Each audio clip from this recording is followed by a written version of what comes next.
Good morning, all. In last lecture, we have started the partnership firm chapter. So, in this lecture, we will see the formation and registration of and non-registration of partnership deed and partnership firm. So, first, we will see the procedure for registration.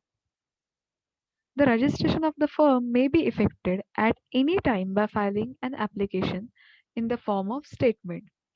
Partnership फर्मचं केव्हाही आपण registration करू शकतो जेव्हा आपल्याला वाटेल तेव्हा by filing an application in the form of statement, giving the necessary information with the registrar of firm of the area. मग त्या ऍप्लिकेशन फॉर्म सोबत त्या स्टेटमेंट सोबत त्याची जी काही नेसेसरी इन्फॉर्मेशन आहे जे काही डॉक्युमेंट्स तिथे रिक्वायर्ड आहेत हे सगळे फुलफिल करावे लागतात with the registrar of the firms. The application for registration of the firm shall be accompanied by prescribed fees. आता त्या ऍप्लिकेशन फॉर्म सोबत जे डॉक्युमेंट जोडावे लागतात त्यासोबत काही ऍप्लिकेशन फीज असतात त्या फीज सुद्धा आपल्याला पेड कराव्या लागतात. देन त्या ऍप्लिकेशन फॉर्म मध्ये काय काय आहे तर the name of the firm, त्या फर्मचं name, the place or the principal place of the business firm, business कोणत्या लोकेशनला आहे त्याचं प्लेस कोणती आहे त्याचा जो ऍड्रेस आहे तो तिथे लागणार आहे. The name of other places where the firm carries on business, बिझनेसचं main location as well as बिझनेसच्या त्याच्या ज्या काही ब्रँचेस आहेत त्या अदर प्लेसला जिथे कुठे असतील तर त्यांचे सुद्धा ॲड्रेस इथे लागणार आहेत. The date when each partner join the firm, प्रत्येक पार्टनर कोणत्या डेटला जॉईन झालेला आहे केव्हा जॉईन झालेला आहे त्या सगळ्या पर्टिक्युलर डेट्स इम्पॉर्टंट आहे. The names in full and permanent address of the partner, पार्टनरशिपमध्ये जे पार्टनर्स एंटर झालेत त्या प्रत्येकाचे full name as well as that permanent address is required, त्यांचा परमनंट ॲड्रेस जो आहे हा इथे इम्पॉर्टंट आहे. And the duration of firm, partnership फर्मचं जे ड्युरेशन आहे आता बरेच डिपेंड्स ऑन बिझनेस, जसा प्रकारचा बिझनेस असेल तसं त्याचं ड्युरेशन चेंज होणार आहे. मग पार्टनरशिपचं ड्युरेशन जे आहे मग एखाद्या प्रोजेक्टसाठी जर त्याने पार्टनरशिप बिझनेस फर्म स्टार्ट केलं असेल तर ते प्रोजेक्ट संपल्यावर ते थांबेल किंवा त्या पर्टिक्युलर पार्टनरशिप फर्मचं जे काही ड्युरेशन आहे जो टाइम पिरियड आहे तो तिथे आपल्याला मेन्शन करायचा आहे. मग तो 10 वर्षांसाठी असेल, 5 वर्षांसाठी असेल, अगदी 2 महिन्यांसाठी असेल, जो टाइम पिरियड आहे तो तिथे त्या ऍप्लिकेशन फॉर्ममध्ये मेन्शन करायचा. The statement shall be signed by all the partners or by other agents specially authorized in this behalf. आता ह्या स्टेटमेंटवरती सगळ्या पार्टनर्सच्या साईन असणं गरजेचं आहे, कंपल्सरी आहे. Because all partners are agent as well as principals. Because partnership बिझनेसमध्ये प्रत्येक जो पार्टनर आहे तो agent as well as principal दोन्ही आहे. तो वर्क सुद्धा करतोय, तसंच पार्टनरशिपमध्ये ओनरशिप जी आहे ही सगळ्या पार्टनर्समध्ये आहे. दॅट्स वाय प्रत्येक पार्टनरला त्या स्टेटमेंटवरती साईन करणं गरजेचं आहे. It shall also be verified bye them in the prescribed manner. Let's see the effects of non-registration. आता रजिस्ट्रेशन पार्टनरशिपचं केलं जातं, पण पार्टनरशिपचं जर रजिस्ट्रेशन नाही केलं तर काय होईल? The effects of non registration according to section 69.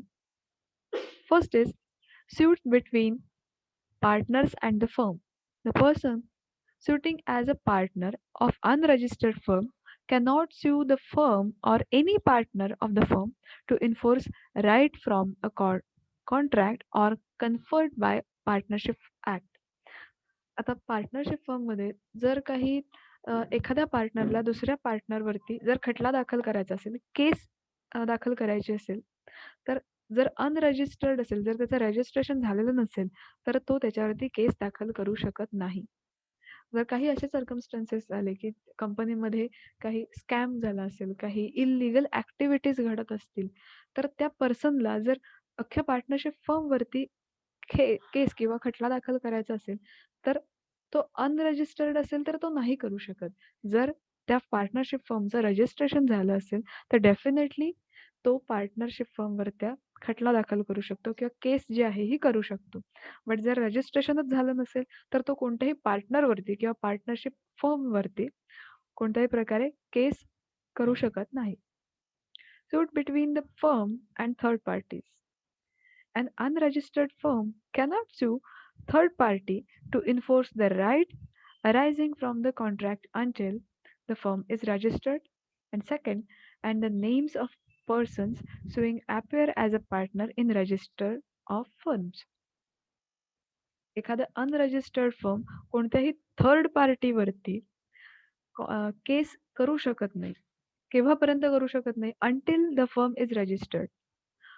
जेव्हा तिला रजिस्ट्रेशन मिळेल definitely they can sue the third party. जेव्हा त्यांना रजिस्ट्रेशन मिळणार आहे, तेव्हा नक्कीच ते थर्ड पार्टीवरती त्या केस करू शकतील किंवा खटला दाखल करू शकतील.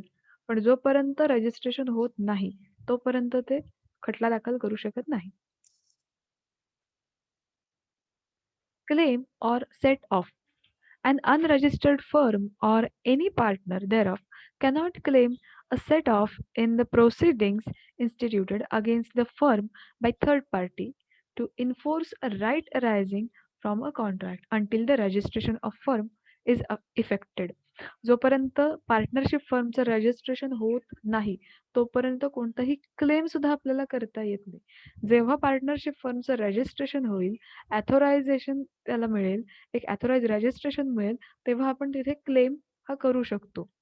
तोपर्यंत अनरजिस्टर्ड जर फर्म असेल, the partner cannot claim or set off in proceedings the instituted against the firm.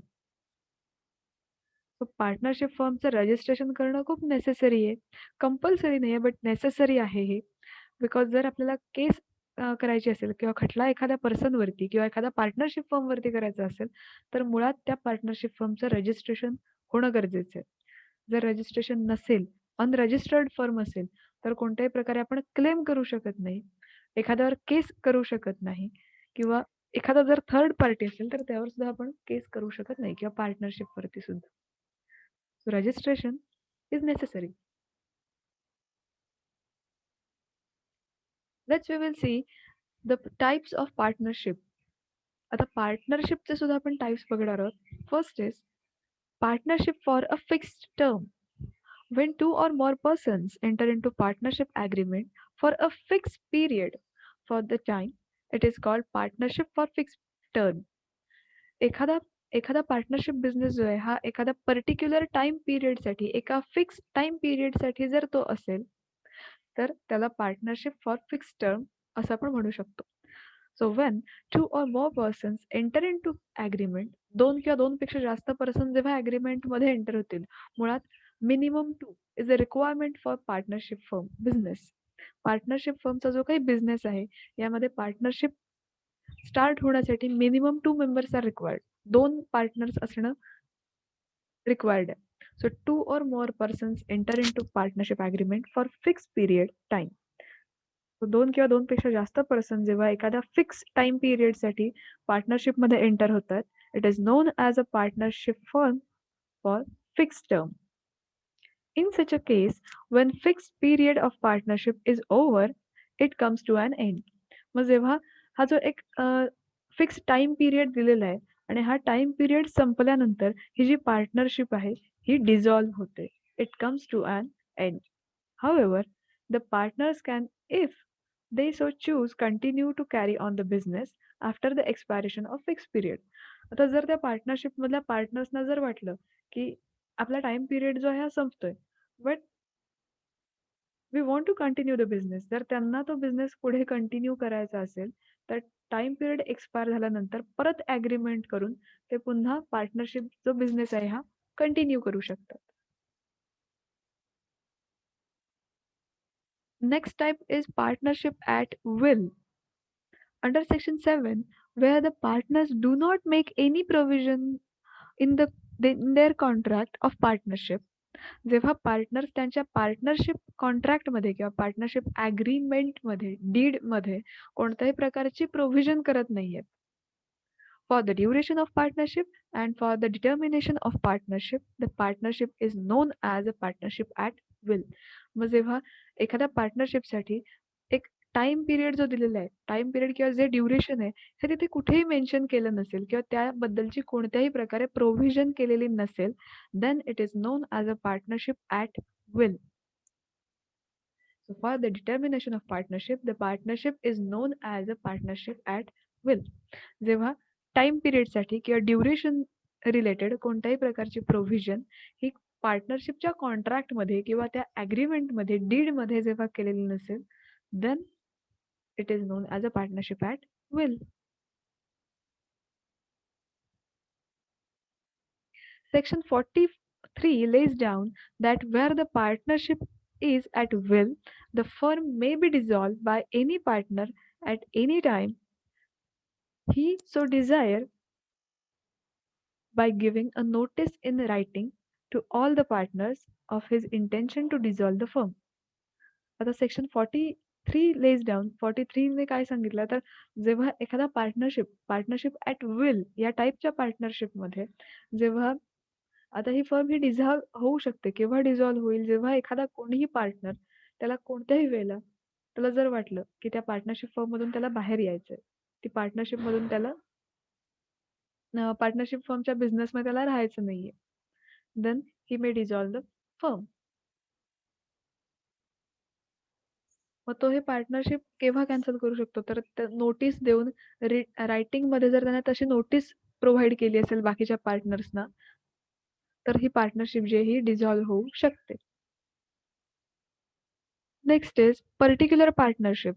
Section 8 lays down that when a person becomes a partner with another person or person in particular venture or undertaking, such partnership is known as a particular partnership.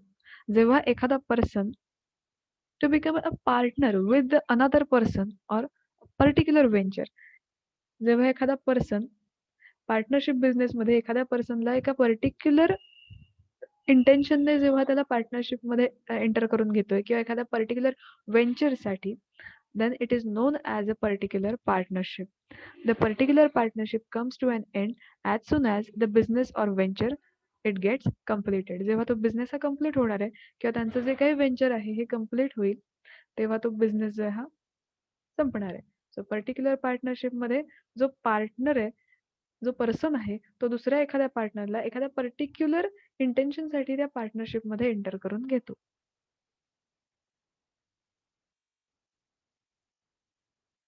So these are the types